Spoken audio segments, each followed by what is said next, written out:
I'm Angel Elliott with The Real News.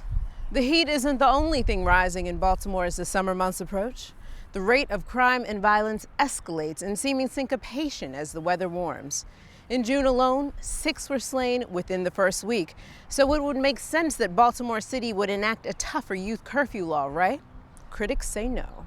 Everybody, of course, wants kids to be safe and supported. I think what we have here really is a question about how we do that. And I think our primary concern is just that sort of both common sense and research tell us that law enforcement, quite simply, is just not the most effective way of meeting the needs of young people, and moreover that there are a host of unintended consequences that come along with trying to use police to identify young people who may need services. There is a sort of a huge cause for concern when we're saying that it is there's no scenario in which it's okay for young people to be out after a certain hour, that beginning as early as 9 p.m. And sort of really failing to acknowledge sort of what the realities are for people's lives, what we're asking them to give up when we make a rule that's sweeping and taking this one-size-fits-all approach. Well, the first thing I say to the ACLU is that we've had a curfew in the city of Baltimore for decades, and not until now have they raised the issue.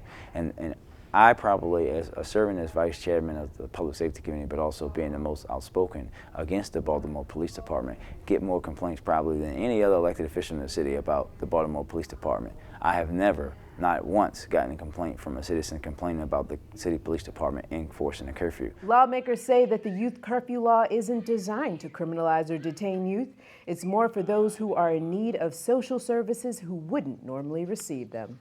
Well, I think it does not just a lot to protect them, but also to connect them with the services that they need. And when you have young people coming in as young as 4 and 5 years old who said they haven't eaten for a week and things like that, and catching them miles away from their home, then clearly there's something greater going on at home that can outside the scope of the police. Now that the Curfew Center has the social services, the school system, and now even more expanded hours with the mayor's proposed youth connection centers and having even more people involved, more services involved, these can be an opportunity for us to connect the most vulnerable children and their families to the services that they need. I don't think that it takes away the parental route, because this is something that we've already had in the city. This isn't something new. This is something that we've already been enforcing. In actuality, they're saying that we're criminalizing the young people and their parents. I actually removed the criminal penalties from the bills.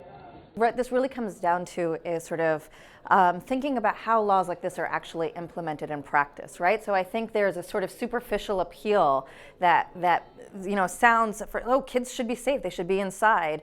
But what we're talking about is like, so what does it actually look like to have a law like this that is then enforced by police? And what are the kind of interactions that we're inviting in places like Baltimore, where there's already a sort of widely acknowledged enormous distrust between police and members of communities, and particularly communities that are involved people of color and low-income communities, where the relationships with police have already been damaged so deeply, and there's and sort of real genuine reason to be concerned about how those interactions will play out. Residents in areas of Baltimore who the curfew will affect seem to laud the law as a needed tool for teens and youth during the summer and beyond. I think it's a good law to pass right now because we need it. Keep all these youth off the street and safe. And I think the mayor is doing a very good job about that. Now that's all we got to do is just find them a place to do something for the summer. My age growing up was really nice because the parents are really strict. And some of the parents out here are not strict on their children. If you have someone that has a 4-year-old that's going to a store that they probably shouldn't be going into at 1, 2 in the morning, we have to step in, because in the event that a young kid gets shot, a young kid gets hurt, a young kid gets snatched up, no one's calling the ACLU and saying, why weren't you protecting my kid? They're calling me, they're calling the police commissioner, they're calling the mayor, they're calling the president and city council. So in the absence of some and not many, most, some parents who are neglecting their children, government has to step in.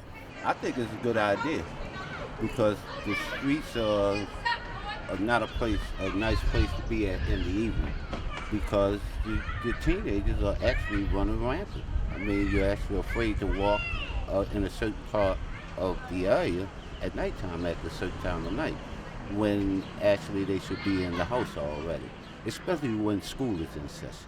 So I think that a lot of times people's first reaction is like, yeah, of course kids should be inside. They should be safe. They shouldn't be, teenagers can be annoying, like, all of those things.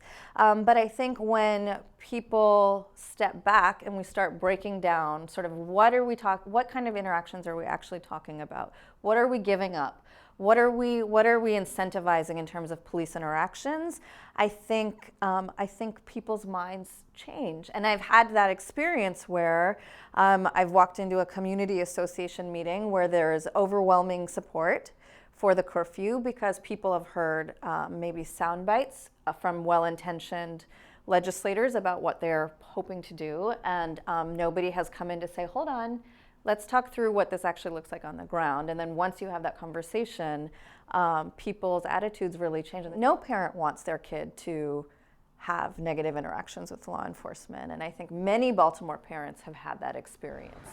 The ACLU and other organizations who find the law the wrong way to keep youth safe say that the youth's increased interaction with police is detrimental.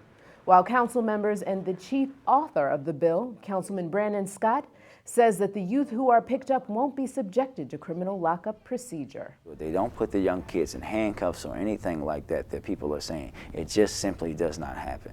Typically what happens is each district, each non-district assigns someone to work the curfew, and they typically do it in the PAL vans that each district has. And what happens is that one officer or two officers go and gather the kids up that they see.